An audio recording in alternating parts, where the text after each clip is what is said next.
আসুন আজ আমরা মানব ইতিহাসের সেই সবচেয়ে বিস্ময়কর এবং অলৌকিক রাতের কথা জানি। এমন এক রাত যখন সময় থেমে গিয়েছিল, যখন দূরত্বের কোনো অর্থ ছিল না, এবং যখন আল্লাহর সবচেয়ে প্রিয় হাবিব আমাদের নবী হযরত মুহাম্মদ সাল্লাল্লাহু আলাইহি ওয়াসাল্লাম জমিন থেকে 7 আসমান পাড়ি দিয়ে তার রবের সাথে সাক্ষাতের সম্মান লাভ করেছিলেন। এটি কোনো স্বপ্ন ছিল না, এটি ছিল এক বাস্তব এবং রুহানি সফর। এটি হলো সেই ইসরা ও মিরাজের পূর্ণাঙ্গ কাহিনী। ঘটনাটি ঘটেছিল নবুয়াতের 10ম বা 11 বছরে, এক রজব মাসের 27 তারিখের রাতে। সেই সময়টি ছিল নবীজির জীবনের সবচেয়ে কঠিন এবং দুঃখের একটি বছর, যাকে আমল হুজুন বা শোকের বছর বলা হয়। মাত্র কয়েকদিনের ব্যবধানে তিনি হারিয়েছিলেন তার প্রিয় চাচা আবু তালিবকে, যিনি শৈশব থেকে তাকে নিজের সন্তানের মতো আগলে রেখেছিলেন এবং কুরাইশদের অত্যাচার থেকে রক্ষা করতেন। এর কিছুদিন পরেই তিনি হারালেন তার প্রিয়তমা স্ত্রী উম্মুল মুমিনিন হযরত খাদিজা রাদিয়াল্লাহু আনহাকে, যিনি ছিলেন ইসলামের প্রথম নারী, নবীজির সবচেয়ে বড় সমর্থক এবং তার সকল কষ্টের সময়ে সান্ত্বনা। এই দুইজন মানুষকে হারিয়ে নবীজি একদম একা হয়ে পড়লেন। মক্কার কাফিরদের অত্যাচার তখন চরমে পৌঁছেছিল। তারা তার চলার পথে কাঁটা দিত, তার গায়ে উটের নাড়ি ভুঁড়ি চাপিয়ে দিত, তাকে পাগল, জাদুঘর বলে উপহাস করত। একটুখানি শান্তির আশায় তিনি মক্কা থেকে প্রায় 60 মাইল দূরে তায়েফে গিয়েছিলেন ইসলামের দাওয়াত দেওয়ার জন্য। কিন্তু তায়েফের লোকেরা তার দাওয়াত গ্রহণ তো করলই না, বরং তারা শহরের ছোট ছোট ছেলেদের লেলিয়ে দিল তাকে পাথর মারার জন্য। পাথরের আঘাতে তার শরীর থেকে রক্ত ঝরে শুরু করল। রক্ত ঝরে তার জুতোর ভেতরে জমে গেল। ক্লান্ত, পরিশ্রান্ত এবং হার্ট ব্রোকেন হৃদয়ে যখন তিনি মক্কার দিকে ফিরে আসছিলেন, তখন আল্লাহর কাছে দোয়া করেছিলেন যে, হে আল্লাহ, যদি তুমি আমার উপর সন্তুষ্ট থাকো তাহলে আমার কোনো কষ্ট নেই। তার এই চরম ধৈর্য এবং আল্লাহর প্রতি ভালোবাসার পুরস্কার হিসেবেই আল্লাহ তাকে তার কাছে ডেকে নেওয়ার সিদ্ধান্ত নিলেন। এমনই এক দুঃখের রাতে নবীজি কাবার হাতিম নামক স্থানে শুয়েছিলেন।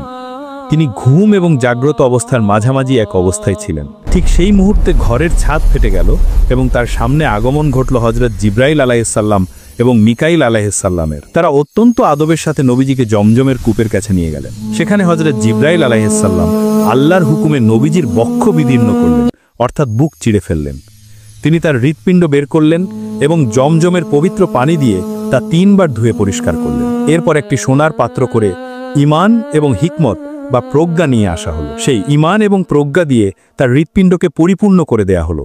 এরপর তার বুক আবার আগের মতো জোড়া লাগিয়ে দেয়া হলো। এই অপারেশনের কোনো ব্যথা বা কষ্ট তিনি অনুভব করেননি। এটি ছিল সেই মহাজাগতিক সফরের জন্য তার রুহানি প্রস্তুতি, যাতে তিনি আসমানের দৃশ্য এবং আল্লাহর নূর সহ্য করতে পারেন।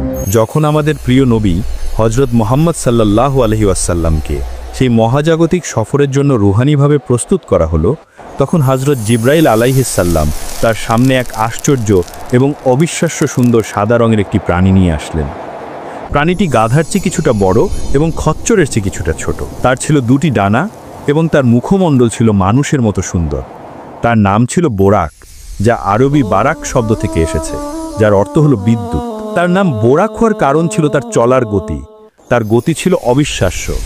চোখের পলকে সে দৃষ্টির শেষ সীমানায় পৌঁছে যেত। নবীজি যখন সেই বোরাকের উপর উঠতে গেলেন, তখন বোরাকটি কিছুটা লাফালাফি করতে শুরু করল, যেন সে আল্লাহর সর্বশ্রেষ্ঠ হাবিবকে তার পিঠে বহন করার এই বিশাল সম্মানে কিছুটা গর্ব অনুভব করছে। তখন হযরত জিব্রাইল আলাইহিসসালাম তাকে ধমক দিয়ে বললেন, ওহে বোরাক, স্থির হও, আল্লাহর কসম, তোমার উপর আজ পর্যন্ত মুহাম্মাদের চেয়ে বেশি সম্মানিত আর কেউই আরোহণ করেনি। এই কথা শোনার সাথে সাথেই বোরাকটি লজ্জায় ঘামতে শুরু করলো এবং একদম শান্ত হয়ে গেল। এরপর নবীজি তার উপর উঠলেন। হযরত জিব্রাইল আলাইহিসসালাম তার সাথে পথপ্রদর্শক হিসেবে রইলেন। শুরু হলো সেই অলৌকিক সফর, ইসরা বা রাতের ভ্রমণ। চোখের পলকে তারা পবিত্র কাবার প্রাঙ্গণ থেকে হাজার হাজার মাইল দূরে ফিলিস্তিনের জেরুজালামে অবস্থিত বাইতুল মুকাদ্দাস বা মসজিদুল আকসায় পৌঁছে গেলেন। নবীজি সেখানে পৌঁছে বোরাকটিকে সেই পাথরের সাথে বাঁধলেন যেখানে আগের নবীরা তাদের বাহন বাঁধতেন। এরপর তিনি মসজিদের ভিতরে প্রবেশ করলেন, আর সেইখানে তার জন্য অপেক্ষা করছিল ইতিহাসের সর্বশ্রেষ্ঠ এবং সবচেয়ে বিস্ময়কর সমাবেশ। তিনি দেখলেন মসজিদের ভিতরে হযরত আদম আলাইহিসসালাম থেকে শুরু করে হযরত ঈসা আলাইহিসসালাম পর্যন্ত সকল নবী এবং রাসূলগণ, যাদের সংখ্যা ছিল প্রায় 1,24,000, সারিবদ্ধভাবে দাঁড়িয়ে আছেন শুধুমাত্র তাকে স্বাগত জানাতে এবং তার পিছনে নামাজ আদায় করার জন্য। একদিকে ছিলেন হযরত ইব্রাহিম, অন্যদিকে মুসা, তার পাশে ঈসা, দাউদ, সুলাইমান, সকল মহান নবীরা সেখানে উপস্থিত ছিলেন। নামাজের জন্য ইকামত দেয়া হলো। সবাই অপেক্ষা করছিলেন কে ইমামতি করবেন। তখন হযরত জিব্রাইল আলাইহিসসালাম আমাদের প্রিয় নবীর হাত ধরে তাকে ইমামের স্থানে এগিয়ে দিলেন। আমাদের প্রিয় নবী, যিনি হলেন ইমামুল মুরসালিন বা সকল রাসূলদের ইমাম, তিনি ইমামতি করলেন এবং সকল নবীগণ তার পিছনে 2 রাকাত নফল নামাজ আদায় করলেন। এইভাবেই আল্লাহ তাকে আসমানে উঠিয়ে নেওয়ার আগেই জমিনের বুকেই সকল নবীদের উপর তার শ্রেষ্ঠত্বের মর্যাদা প্রতিষ্ঠা করে দিলেন। নামাজ শেষে সকল নবীরা তার সাথে পরিচিত হলেন এবং তাকে অভিনন্দন জানালেন। এরপর জিব্রাইল আলাইহিস সালাম তার সামনে 2টি পাত্র পেশ করলেন, একটি দুধের এবং অন্যটি মদের। নবীজি দুধের পাত্রটি বেছে নিলেন। জিব্রাইল আলাইহিস সালাম বললেন, আলহামদুলিল্লাহ, আপনি ফিতরাত বা স্বভাবজাত ধর্মকে বেছে নিয়েছেন। যদি আপনি মদের পাত্রটি নিতেন তাহলে আপনার উম্মত পথভ্রষ্ট হয়ে যেত। বাইতুল মুকাদ্দাসে সকল নবীদের ইমামতি করার পর শুরু হলো সেই মহাজাগতিক সফর মিরাজ। হযরত জিব্রাইল আলাইহিস সালাম আমাদের প্রিয় নবী হযরত মুহাম্মদ সাল্লাল্লাহু আলাইহি ওয়াসাল্লামকে সাথে নিয়ে প্রথম আসমানের দিকে আরোহণ করলেন। যখন তারা প্রথম আসমানের দরজায় পৌঁছালেন তখন হযরত জিব্রাইল আলাইহিস সালাম দরজা খোলার জন্য অনুরোধ করলেন। ভেতর থেকে দরজার রক্ষী ফেরেশতা জিজ্ঞেস করলেন, কে? জিব্রাইল আলাইহিস সালাম উত্তর দিলেন, আমি জিব্রাইল। আবার প্রশ্ন করা হলো, তোমার সাথে কে? তিনি উত্তর দিলেন, মুহাম্মদ। প্রশ্ন করা হলো, তাকে কি ডেকে পাঠানো হয়েছে? জিব্রাইল আলাইহিস সালাম উত্তর দিলেন, হ্যাঁ, তাকে ডেকে পাঠানো হয়েছে। এই কথা শোনার সাথে সাথে প্রথম আসমানের দরজা এক বিকট শব্দে খুলে গেল এবং সেখানকার ফেরেশতারা তাকে স্বাগত জানালেন। প্রথম আসমানে প্রবেশ করে নবীজি একজন বিশাল আকৃতির এবং অত্যন্ত নুরানি চেহারার এক ব্যক্তিকে দেখতে পেলেন। তার ডান পাশে এবং বাম পাশে ছিল অসংখ্য মানুষের আত্মা। তিনি যখন তার ডান দিকে তাকাচ্ছিলেন তখন তিনি হাসছিলেন, আর যখন বাম দিকে তাকাচ্ছিলেন তখন তিনি কাঁদছিলেন। নবীজি জিব্রাইল আলাইহিস সালামকে জিজ্ঞেস করলেন, ইনি কে? জিব্রাইল আলাইহিস সালাম উত্তর দিলেন, ইনি হলেন আপনার আদি পিতা হযরত আদম আলাইহিস সালাম। তার ডান পাশে রয়েছে তার সেই সকল সন্তানদের আত্মা যারা জান্নাতে যাবে, তাদের দেখে তিনি হাসছেন, আর তার বাম পাশে রয়েছে তার সেই সকল সন্তানদের আত্মার যারা জাহান্নামে যাবে, তাদের দেখে তিনি কাঁদছেন। হযরত আদম আলাইহিস সালাম আমাদের নবীজিকে স্বাগত জানালেন এবং বললেন, স্বাগতম হে আমার নেককার পুত্র এবং নেককার নবী। এরপর দেরহাদন 2 আসমানের দিকে আরোহণ করলেন। সেখানেও একই রকম প্রশ্ন উত্তরের পর দরজা খুলে দেওয়া হলো। দ্বিতীয় আসমানে তার সাক্ষাৎ হলো হযরত ঈসা আলাইহিস সালাম এবং হযরত ইয়াহিয়া আলাইহিস সালামের সাথে, যারা ছিলেন একে অপরের খালাতো ভাই। এরপর তৃতীয় আসমানে তার সাক্ষাৎ হলো মানবজাতির সৌন্দর্যের প্রতীক হযরত ইউসুফ আলাইহিস সালামের সাথে। চতুর্থ আসমানে তিনি দেখা পেলেন হযরত ইদ্রিস আলাইহিস সালামের সাথে, যাকে আল্লাহ জীবিত অবস্থায় আসমানে উঠিয়ে নিয়েছিলেন। পঞ্চম আসমানে তার সাক্ষাৎ হলো হযরত হারুন আলাইহিস সালামের সাথে, যিনি ছিলেন হযরত মুসা আলাইহিস সালামের বড় ভাই। এবং ষষ্ঠ আসমানে তিনি দেখা পেলেন আল্লাহর অন্যতম সেরা নবী কালিমুল্লাহ বা আল্লাহর সাথে কথোপকথনকারী হযরত মুসা আলাইহিস সালামের সাথে। তারা প্রত্যেকেই আমাদের নবীজিকে স্বাগত জানালেন এবং তার নবুয়তের সাক্ষ্য দিলেন। অবশেষে তারা 7ম আসমানের দরজায় পৌঁছালেন। সেখানেও একই রকম প্রশ্ন উত্তরের পর দরজা খুলে দেওয়া হলো। 7ম আসমানে প্রবেশ করে নবীজি দেখতে পেলেন এক অবিশ্বাস্য দৃশ্য। তিনি দেখলেন বাইতুল মামুর নামক ফেরেশতাদের কাবার সাথে হেলান দিয়ে বসে আছেন এক অত্যন্ত নুরানি এবং বয়স্ক এক ব্যক্তি, যার চেহারা ছিল হুবহু আমাদের নবীজির মতোই। নবীজি জিব্রাইল আলাইহিস সালামকে জিজ্ঞেস করলেন, ইনি কে? জিব্রাইল আলাইহিস সালাম উত্তর দিলেন, ইনি হলেন আপনার পিতা খলিলুল্লাহ বা আল্লাহর বন্ধু হযরত ইব্রাহিম আলাইহিস সালাম।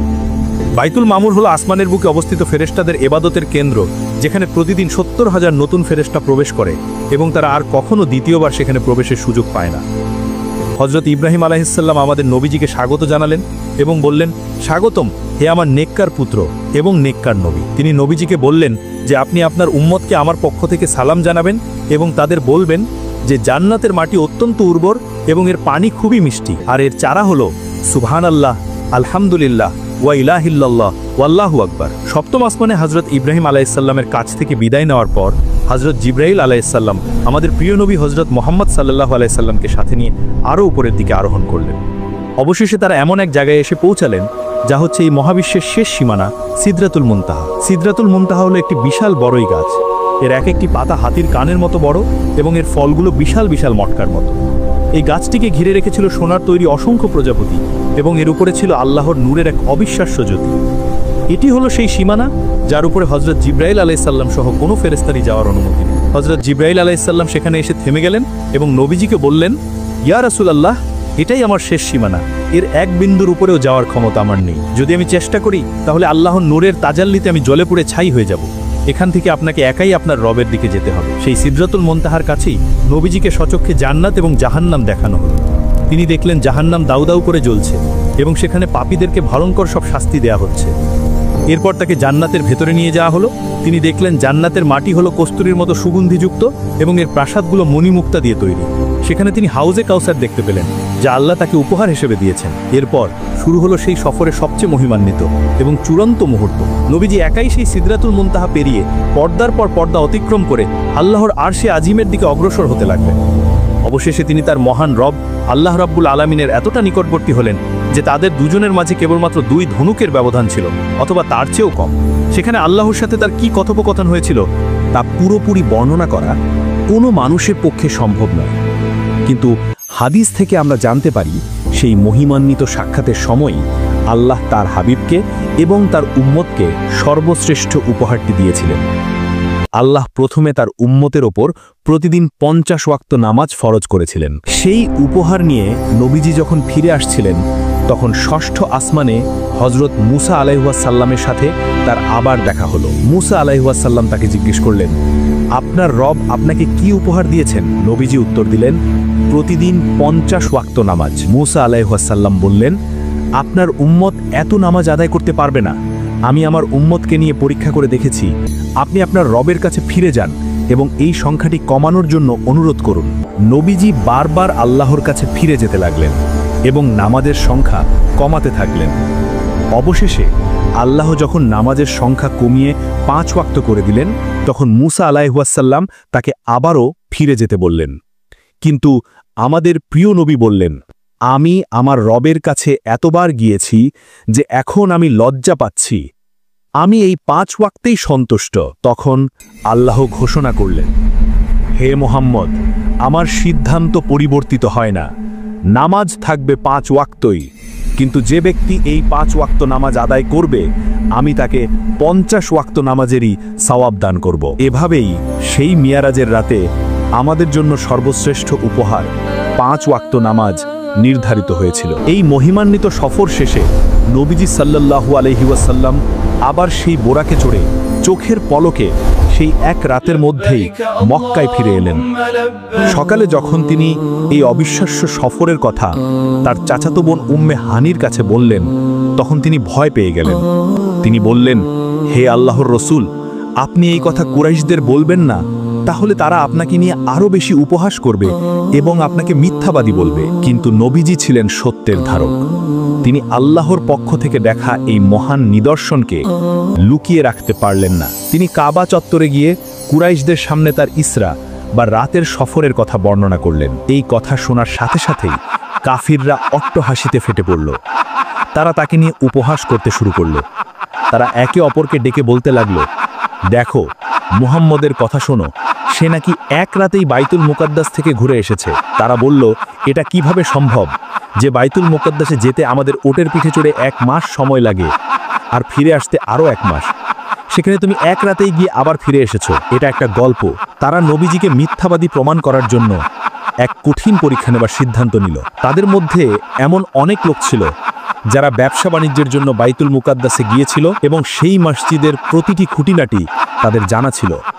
তারা নবীজিকে একের পর এক কঠিন প্রশ্ন করতে শুরু করলো। আচ্ছা, যদি তুমি সত্যি সেখানে গিয়ে থাকো তাহলে বলো তো সেই মসজিদের কয়টি দরজা আছে? বলো তার জানালার সংখ্যা কয়টি?